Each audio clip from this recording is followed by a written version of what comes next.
외신에서 주목하는 국내 기업과 이슈에 대해 살펴봅니다. 숨겨져 있는 투자 정보 드리는 히든 글로벌 시간. 오늘도 조호진 타키온 대표와 함께합니다. 어서 오세요. 예, 안녕하세요. 네, 딱히 주말 사이에 이렇다 할 만한 협상 진전 소식은 없었던 것 같습니다. 조금 실망스러운 아침인데 오늘 좀 힘이 될 만한 인사이트가 준비가 되어 있을까요? 예.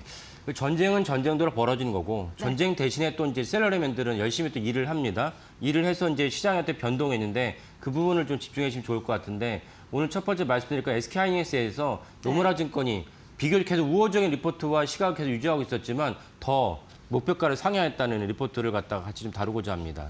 또 노무라 증권에서 목표가 상향 소식이 나왔네요. 아무래도 그만큼 영업이익이 또다시 좀 높아지는 그런 모습이 나왔기 때문이겠죠? 예. 목표가 기존의 목표가가 156만 원인데 이번에 새로 이제 발표한 목표가에서는 193만 원. 오.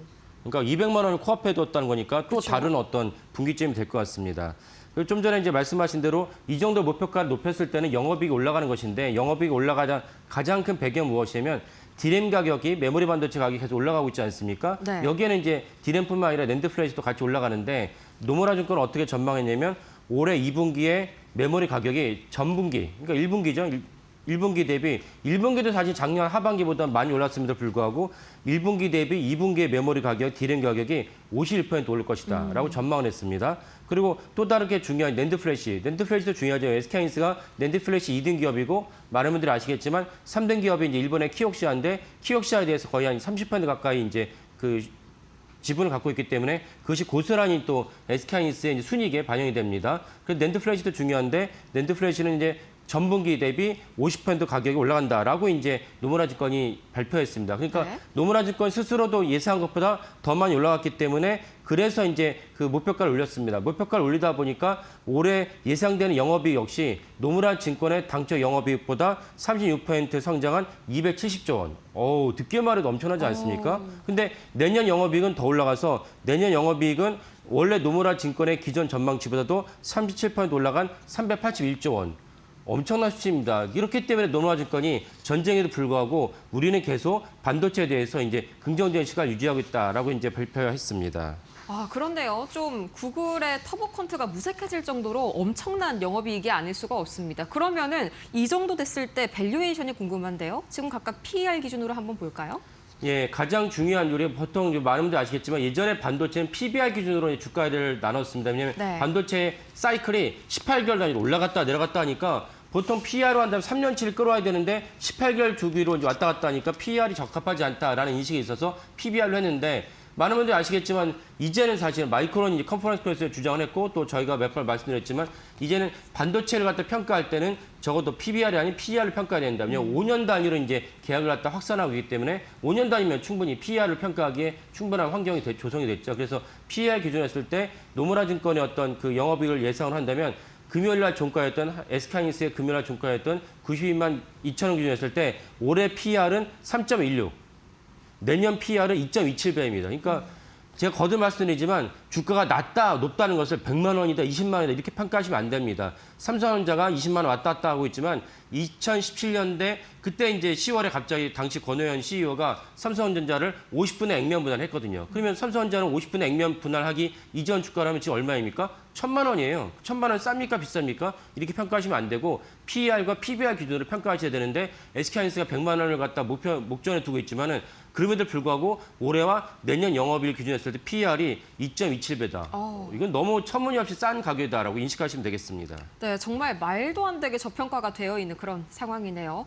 자, 근데 지난번에요. 저희가 마이크론이 이제 5년 단위로 좀 장기 계약을 체결을 하고 있다. 이런 소식을 다뤘었는데 이 노무라의 하이닉스 전망에도 좀 비슷한 내용의 그런 코멘트가 언급이 됐다고요. 예, 그 부분이 중요하니까 이번 노무라 보고서 나왔는데 메모리 업체들이 단기 가격 인상보다는 그러니까 하이닉스를 말한 것이죠. 장기 공급 계약, 우리 LTA, 롱텀 어그리먼트라는 장기 공급 계약을 확대 중이다. 역시 하이닉스 역시 당연히 바보간 이상이야 이제 해당 고객사들에게 야, 우리도 1년 분기 계약이 아니고 5년 단위로 계약을 체결하자라고 이제 왜냐면 그거는 고객사 입장에서 또 이제 이익이 맞는 거예요. 왜냐면 고객사 입장에서는 갑자기 반도체 자체가 없어질 수 있으니까 그럴 바에는 차라리 분기 단위, 1년 단위보다는 5년 단위로 계약을 체결을 해서 안정적으로 수급을 받기 원하고 또 생산자 입장에서 5년 단위로 계약을 체결해주면 안정적으로 영업을 갖다가 확정할 수 있기 때문에 아까 말씀드린 대로 주가에 대해 큰 어떤 리레이팅이 될 수가 있습니다. 그런 관점에서도 서로의 그 이익이 맞았다고 볼 수가 있습니다. 그래서 노무라 증권이 좀 전에 말씀드린 대로 SK하이닉스 역시 장기 계약으로 이제 확대하겠다라고 이제 적시를 했습니다. 네, 훨씬 더 산업 구조가 좀 안정적으로 돌아갈 수 있지 않을까 이런 좀 기대감을 모아주는 코멘트네요.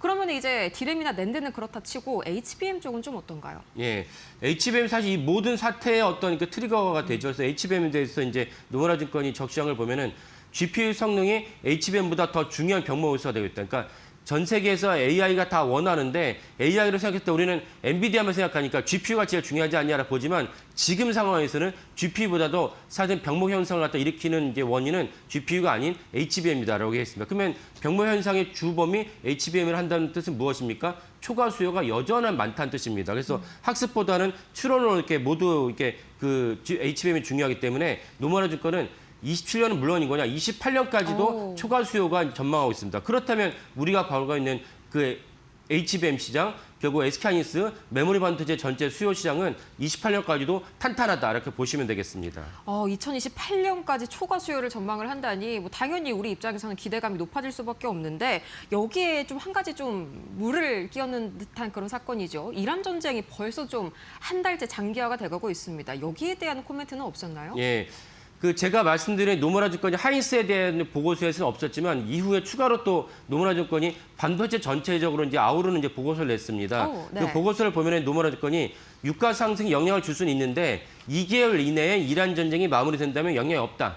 2개월에서 못을 박았어요. 근데 2개월이 넘어가서 6개월까지 지속된다면 전체적 유가가 110에서 130달러까지 고착이 될 것이고 그렇다면 아까 말씀드린 대로 하이닉스에 대한 특정 종목이 아니고 반도체 업황 전체를 다루는데 다분 아시겠지만 코스피의 전체적으로 반도체를 차지하는 삼성전자 우 하이닉스까지 합치면 40%에 육박합니다. 그래서 노무라 증권이 만약에 유가가 110달러를 넘어가게 된다면 6개월 정도까지 전쟁이 지속된다면은 코스피의 목표를 6,500원 낮춘다고 얘기했습니다. 이게 당연히 이제 그 하이닉스에도 영향을 준다는 뜻이기 때문에 이란 전쟁도 우리가 중요하게 여길 수밖에 없고 이 부분도 동시에 보시면 되겠고 금요일 날 터보컨트가 1달러가 됐습니다. 그래서 메모리 반도체가 어느 정도 주가가 상승했죠. 이 점은 그래도 호재라고 말씀드릴 수 있겠습니다.